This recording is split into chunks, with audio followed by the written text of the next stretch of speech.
right here at 6.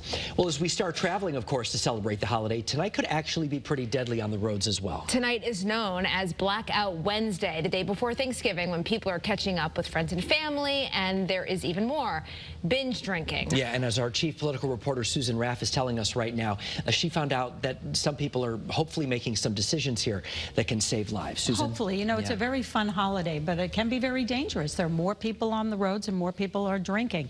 So there are more people out on the roads during the holidays and more people taking advantage of drinking, and that can be a dangerous combination. There are options, as many of us are aware, as drivers are once again being urged to use those options.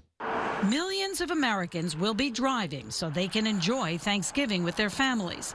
The night before Thanksgiving, many will be celebrating. What we see is a lot of people like to go out and enjoy themselves and see people that they haven't seen in a while.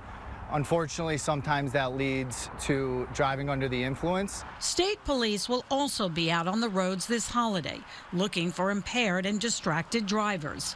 Over the past 4 Thanksgiving holiday seasons, there have been 79 crashes in Connecticut, resulting in 72 injuries and 8 deaths.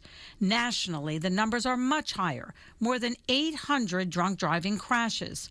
Uber, which provides rides, says it's committed to working with road safety advocates.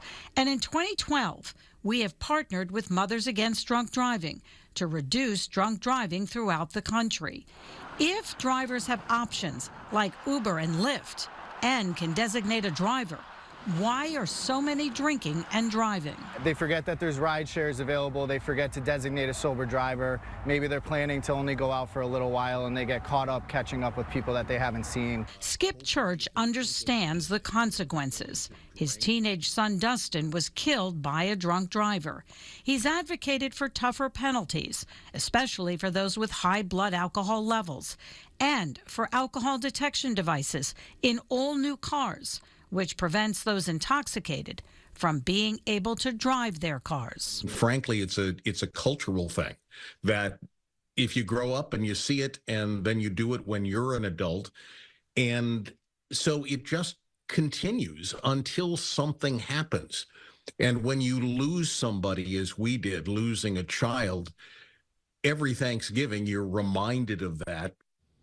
Planning is really essential. Consider having a designated driver. You can also download the Uber or Lyft app on your phone, have it ready. And you can also limit how much you drink. So Stephanie and Mark, let's hope people make good decisions this holiday season. Yes, let's hope, Susan. Thank you so much for that report.